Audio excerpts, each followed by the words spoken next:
I'm recording. All right, Dan's recording this video on his brand new HD recording Droid X. So that'll mean that, I'm going to be looking glamorous in all of my 720p, baby, HD video. 720p glory, that's exactly right. You're just getting recorded on my standard little Palm Pre Plus. So we're going to have a little combat to see how these videos look on YouTube. I keep looking over at Dan, and Dan keeps just zooming the camera like a crazy man. So, hi there, Dan's watchers. Okay.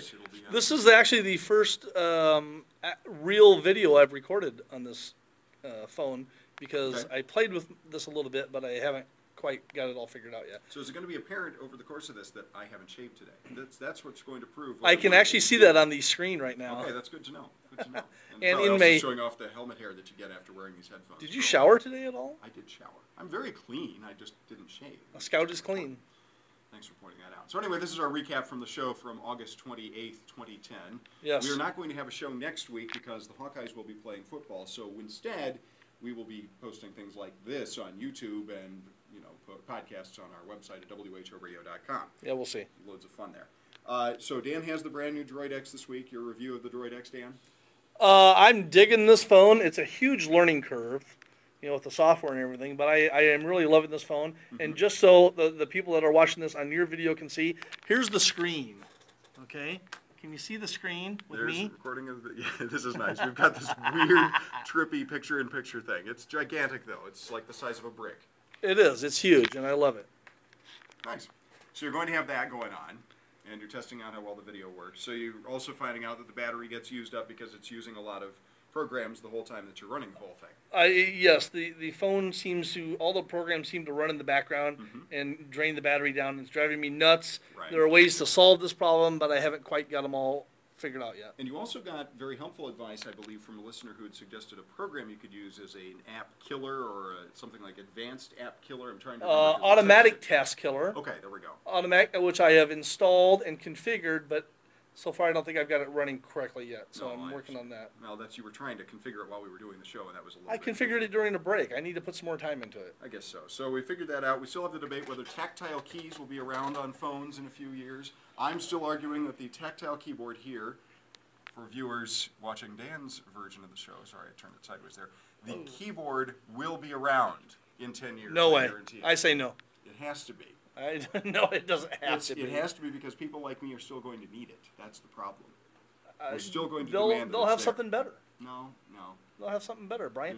Technology marches on. Okay, I'll give you one thing. There's one possibility I'll put out here as a possibility. If they figure out how to project the screen or project the keyboard onto the table, they've been working on this technology, that you can then just type on a table. They'll have those. They have that now. But I'm still going to say it's not going to work for those of us. For instance, I'm thinking if you're on an airplane flight, you're not going to be able to drop the tray table down to use that keyboard while you're flying, while you're in the takeoff or the landing mode. So it's not going to be allowed. I don't think that they're going to do away with tactile keyboards. Yeah, they will. I don't think it'll be completely done. I hope screens get bigger on smartphones too. Understandable, and they might. They will. They'll keep getting better, but I think it's a little much to ask. So figured that out, and speaking of flights, the FAA finally approved the new system to use GPS in passenger aircraft. Well, they're testing that now. Well, they just had the first flight that would yeah, I mean, it's not every plane's going to have GPS anytime soon. That took a little while. So we have video online at whoradio.com of Lady Gaga being played on the Iowa State University. I have to go watch that video yet. I haven't seen that yet. Pretty awesome. It's at whoradio.com on the Wise Guys page, so that's there. Talked about the delivery of education online via the YouTube and the internet and things like that. Why did I just call it the YouTube? I sound like Ted Stevens, who, by the way, just passed away. So that's how. Who did? Ted Stevens, the Alaska senator who was in that plane crash about a week and a half ago, I think it was. Oh, I didn't know that. He was the guy who thought the internet was made of tubes. That was the guy. Is he about 140 years old? Well, he's dead now. But he's dead now. He was older, and he used a very ill-advised metaphor for describing how the internet worked. He gave the appearance of believing that he actually thought it was running through a plumbing system. It actually is, only it's copper wires going through the phone company. Yeah, that was. Well, yeah, exactly. It's using tubes of a sort, but not of the sense that we were talking about. Okay. So anyway, he should have listened to the Wise Guys more often then. Well, he's dead now, so that's not going to happen. So we talked about that. We talked about the bank theft that took place because apparently somebody did exactly like we talked about 2 weeks ago on our show from the state fairgrounds and conducted one of those online bank thefts where they appear to have stolen about $600,000 from the Catholic Diocese of Des Moines.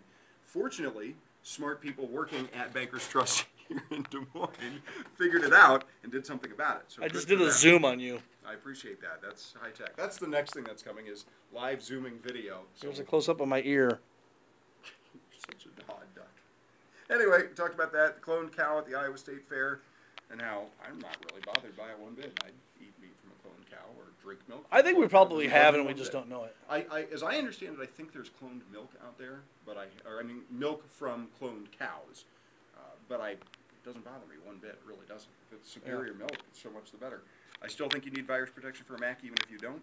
I'm laughing at you. If your HD converter breaks down, buy a new one. Don't complain about it like Gary or Gregory. You know what? Get a digital TV. Gregory was really upset about that, and I don't know why. I think he was an old cantankerous guy. That was in our 7th segment of the show, so if you're looking for the podcast, you can hear that.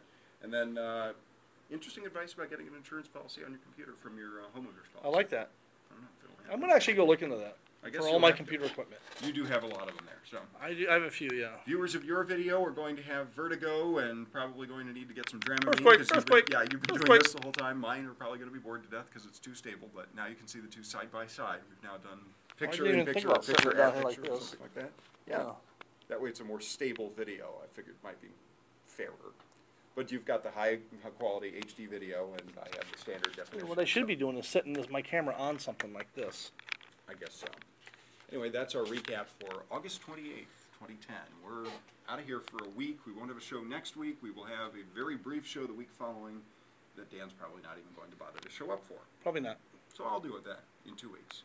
In the meantime, hit us up online at whoradio.com. You can email us at wiseguys@whoradio.com. You can text us anytime. I point at the screen because it comes up on our computer screens at 515-989-1040. Any final thoughts from you, Dan? No, I want to get out of here. Let's go. It's been Thanks. nice talking to you. Have a good week. Ciao for now. We'll see you.